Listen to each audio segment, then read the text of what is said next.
देखा जाए तो किसान आंदोलन को आज 28 दिन से ज़्यादा हो गए हैं और ये गूंगी बहरी सरकार जो है इन किसानों की बात को सुनने को तैयार नहीं है। और इस आंदोलन को नित्य रोज नए नए लोग आके जो है अपना समर्थन देने, उन्हीं में से एक वरिष्ठ समाज से भी हमारे बीच हैं ऐमान रिजवी साहब। ऐमान, सबसे पहले तो आपका हमारे चैनल में हार्दिक स्वागत है। हाँ, शुक्रिया भाई। जैसे कि 28 दिन हो गए इस किसान आंदोलन को चलते हुए, क्या आपको लगता है कि इनको इस सरकार के अंदर न्याय मिल पाएगा? न्याय तो वैसे 6 साल में अभी तक किसी को भी नहीं मिला। और जिस तरह आप हालात देख रहे हैं कि जिस तरह किसान मूवमेंट शुरू हुआ था, 28 दिन बेशक दिल्ली में हो गया हो, लेकिन अगर आप इसे पीछे से जाकर देखें तो आज 90 दिन नियर अबाउट होने वाले हैं, क्योंकि 60-70 दिन से वहाँ पर भी बैठे हुए थे पंजाब में। तो सरकार जो अड़ियल रवैया लेकर बैठी हुई है और कहती है कि नहीं हम बिल को वापस नहीं लेंगे, तो किसान इस वक्त हट पे नहीं है, वो हक पर है। तो वो बिल जो है वो वापस करवाएगा और करवाना भी चाहता है। जिस तरह ये कह रहे हैं कि आतंकवादी हैं, ये हैं, पाकिस्तानी हैं, चाइनीज़ हैं, तो किसान क्या उगाता है? किसान अन्न उगाता है। तो सवाल ये बनता है कि आतंकवादी जो फसल उगाते हैं तो सरकार वही फसल तो खाती है। तो 6 साल से फिर आप इन आतंकवादियों की द्वारा उगाई गई रोटी कैसे खा रहे थे? 6 साल बाद जब भी इन लोगों ने अगेंस्ट आए इस बिल के, तो आपको एकदम इंस्टेंटली याद आया कि आतंकवादी हैं, देशद्रोही हैं, पाकिस्तानी हैं, कनाडा से इनको फंडिंग हो रही है, यहाँ से हो रही है, वहाँ से हो रही है। तो आप सत्ता में हैं तो आपको पहले क्यों नहीं पता चला ये वाली बात? और जब पता चल गई तो एक तरफ तो आप इनसे टेबल कॉन्फ्रेंस कर रहे हैं, बातचीत कर रहे हैं, दूसरी तरफ आप ही के जो लोग हैं, आपके जो नेता हैं, कोई इनको भड़वा कह रहा है, कोई इनको आतंकवादी कह रहा है, कोई कुछ कह रहा है। तो ये समझ से परे है इनकी बात कि एक तरफ तो ये मीटिंग भी कर रहे हैं, वार्तालाप भी कर रहे हैं, नाकाम भी हो रही है, कह रहे हैं हाँ किसान हमसे बात भी करें, ओपन लेटर भी लिख रहे हैं और परेशान भी हैं। दूसरी तरफ ही इनके नेता उल्टे सीधे ऊल झलूल बयान भी दे रहे हैं। और इनका स्ट्रीम मीडिया, जैसे आपने देखा है, वो बावला सा है, सरदाना करके है, तो वो भी बकवासी कर रहा है कि ये कर दूंगा और शाहीन बाग नहीं बनने देंगे, ये नहीं बनने देंगे। तो शाहीन बाग भी कोई ऐसा खास नहीं था। अगर शाहीन बाग के बारे में भी आप देखें तो शाहीन बाग की जो दादी थी, दादी बिल्किस, उनको टाइम मैगजीन ने जगह दी थी। उसी टाइम मैगजीन ने मोदी जी को भी जगह दी थी जब शाहीन बाग आतंकवादी था, ये था, वो था। तो फिर आपने अमेरिका पे क्लेम करना था कि उसने मोदी जी को उस लिस्ट में क्यों शामिल करा था? तो ये अनपढ़ और गवारों की सरकार है, सिर्फ बुद्धों से भटकाते हैं। जब इनको लगता है कि बात हमारे हाथ से निकल गई तो इनके डिफरेंट चैनल पे इनके ही नेता आते हैं और इस मूवमेंट को कमजोर करने के लिए उल्टे सीधे स्टेटमेंट देते हैं। कोई आतंकवादी बता देगा, कोई यहाँ से फंडिंग बता रहा है। अरे अगर कनाडा से फंडिंग आ भी रही है तो इन किसानों की फैमिली कनाडा में रहती है, तो उनका हक है, वो अपने फादर्स को, अपने फैमिलीज को पैसा भेजेंगे। तो सरकार तो फंडिंग नहीं कर रही है। जाहिर सी बात है, ये लोग सड़कों पर बैठे तो इनका खाना पीना, रहना सहना, इनकी औलादें तो देखेंगी ना। तो मोदी जी तो अंधे हो चुके हैं, बीजेपी सरकार अंधी हो चुकी है। अगर इनकी औलादें इनको पैसा भेज रही तो इनको लेबर पेन हो रहे हैं। और हैरत की बात ये, उसी कनाडियन एक्टर को, अक्षय कुमार को, ये अपना ब्रांड एम्बेसडर बना देते हैं, तो वो आतंकवादी नजर नहीं आता आपको? नहीं, जिस तरीके से जो है 6 दौर की वार्ता हुई और वो वार्ता 6 दौर की विफल रही है और सरकार ये कहती है कि हम अपने तीनों कानूनों के 1 इंच भी पीछे नहीं हटेंगे। और सरकार के नुमाइंदे जो हैं, जो सरकार, केंद्र सरकार में बैठे हुए, वो बार बार ही ये स्टेटमेंट देते हैं मिनिस्ट्री मीडिया पे कि हम बिल्कुल भी नहीं हटने वाले। लेकिन किसानों का ये कहना, चाहे मर जाएं, गिर जाएं, आंधी आए, तूफान आ जाए, कुछ भी हो जाए, हम भी हटने वाले नहीं है। तो फैसला कैसे होगा? तो फैसला कैसे होना है बताइए? किसान तो हक पे बैठा हुआ है।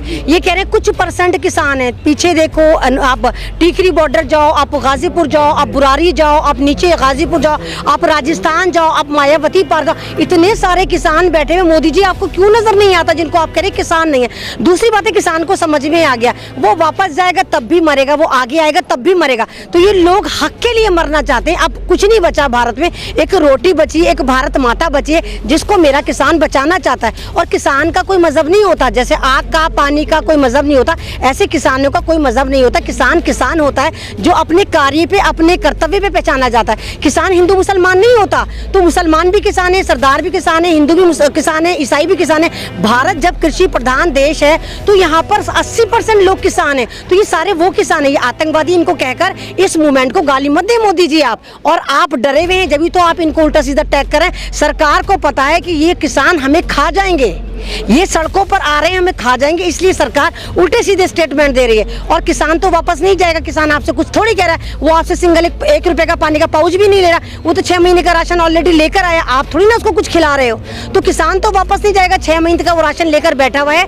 और ये बिल जो आपने अंबानी और अदानी के लिए बनाया है, तो ये अंबानी अदानी को पीछे जाना होगा। और भारत के लोगों से मैं हाथ जोड़कर निवेदन करती हूँ कि आप अंबानी और अदानी की चीजों को बाइकआउट करिए। आपने देखा अंबानी की तो चीखें निकलनी शुरू हो गई, 4 करोड़ के करीब जियो पोर्ट हो गए हैं। तो ऐसे ही आप अडानी की चीज़ों का भी बाइकआउट करिए, इसकी भी चीखें निकलेंगी। क्योंकि कोई भी चीज़ जब भी बिकती है जब हम लोग उसको खरीदते हैं। हमने खरीदना छोड़ देना है, इन लोगों ने बेचना छोड़ देना, ये सड़क पर आ जाएंगे क्योंकि ये हमारे खून चूस चूस कर यहाँ तक पहुँचे हैं। ये जमाखोर है, गल्लाखोर है, मुनाफाखोर है। मेरा किसान जो खेती करता है वो तो खुदकुशियाँ कर रहा है और जो बेच रहे हैं वो इतने अमीर हो रहे हैं। तो ये वाली बात किसान भी समझ चुका है, भारत की जनता भी समझ चुकी है और भारत की जनता पूरी किसानों के साथ है और इंटरनेशनल पब्लिक किसानों के साथ है। पूरी दुनिया हमारे साथ है और हम जीतेंगे और जब तक लड़ेंगे जब तक हम जीत ना जाएं। रिजवी जी, मेरा एक बड़ा महत्वपूर्ण सवाल है। जिस तरीके से 2014 के चुनाव में अडानी ने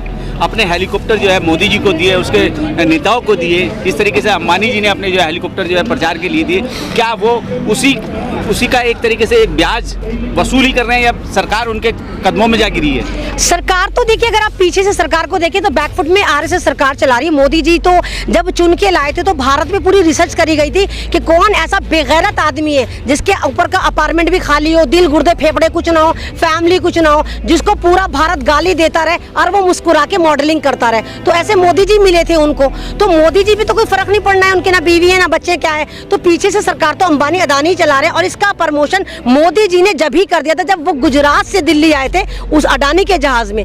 तो ये अंबानी अडानी का सारा मैटर चल रहा है और भारत का नाम बदल के बहुत जल्दी आप देखिए अडानिस्तान हो जाना है। पूरे भारत की चीजें बिक रही है, रेलवे बिक रहा है, पेट्रोलियम बिक रहा है, LIC कुछ बचा है भारत में? तो सिर्फ भारत की भूमि बची है, किसान बचा है, इसको भी इन्होंने बेचने की तैयारी कर ली है। लेकिन किसान मर जाएगा सड़कों पर, अपनी भारत माता का सौदा नहीं करने देगा क्योंकि भारत का नारा ही है ये, जय जवान जय किसान।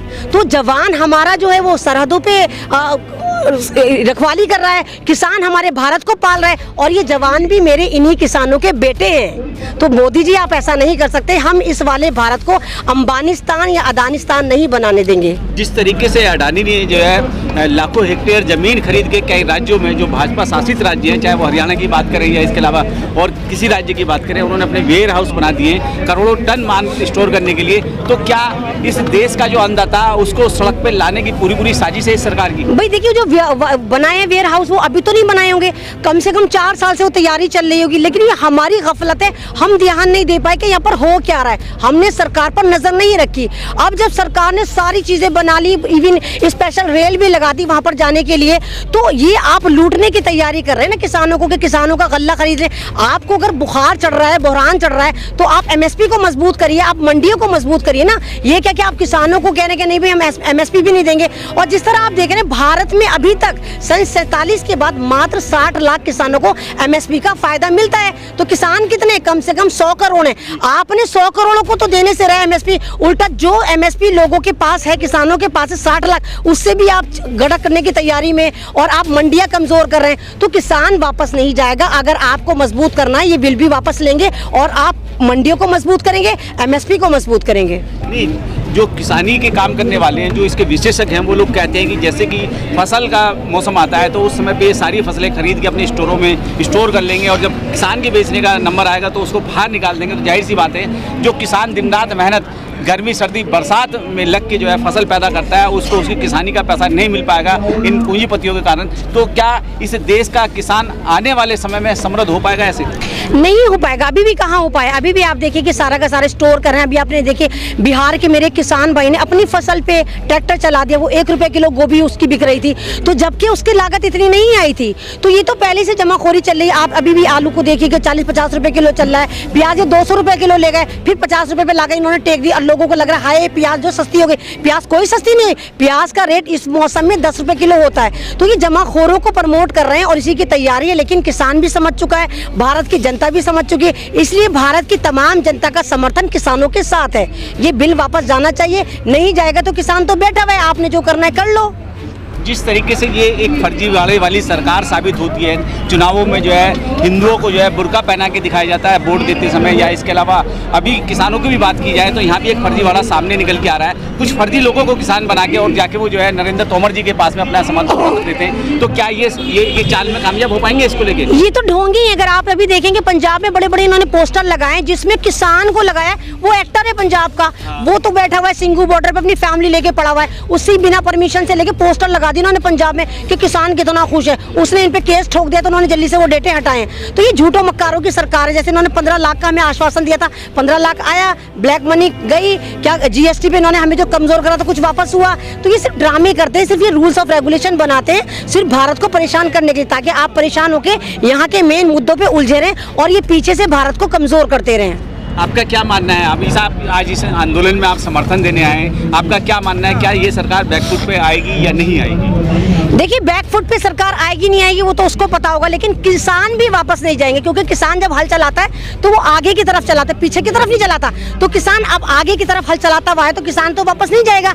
आपके पास पावर है, आपने जो करना आप कर लो, लेकिन किसान वापस नहीं जाएगा, क्योंकि ये अन्नदाता है और अन्नदाता भारत में भगवान कहलाता है। दुनिया में सब जगह हम इनको फार्मर कहते हैं कि फार्मर है, लेकिन मेरा भारत एक ऐसा है जो किसान को भगवान का दर्जा देता है। तो आपने अपने भगवानों के साथ क्या करा मोदी जी? आप मत्था टेकने जा रहे हैं, आप नौटंकी कर रहे हैं, कभी मोर चला रहे हैं, कभी कुछ कर रहे हैं, कह रहे हैं बिल हमारे फायदे में। अरे स्टेज सजे हुए, हर जगह सजे हुए, तो उस स्टेज पर आइए, अपनी बात रखिए। नड्डा आए, चड्डा आए, इनका कृषि मंत्री आए, बताए ना ये बिल किसानों के फायदे में। आप सिर्फ ट्विटर पर क्यों बता रहे हैं? आप सिर्फ गोदी मीडिया पर क्यों बता रहे हैं? आप पब्लिक के बीच में आके पब्लिक को सेटिस्फाई करिए, किसानों के बीच में आइए। किसान आपको पुकार रहा है, वो आपसे बात करना चाहता है। आप उसके प्रधानमंत्री, भारत के प्रधानमंत्री हैं, किसानों के भी प्रधानमंत्री हैं। आप एक बार आकर तो देखिए मोदी जी। इसके अलावा और कुछ संदेश देना चाहेंगे? बस मैं यही कहूँगी कि जितने भी लोग हैं जो नहीं आ पा रहे, एटलीस्ट वो महीने में, हफ्ते में एक बार किसानों के पास आएं और इनको समर्थन दें, क्योंकि ये रोटी बचाने की लड़ाई है और रोटी किसान नहीं खाता, रोटी पूरा भारत खाता है। तो ये रोटी की लड़ाई है, आप इनको समर्थन करिए और जियो का और अडानी के जितने भी प्रोडक्ट हैं आप उनका बॉयकॉट करिए। चलिए, बहुत बहुत धन्यवाद। शुक्रिया।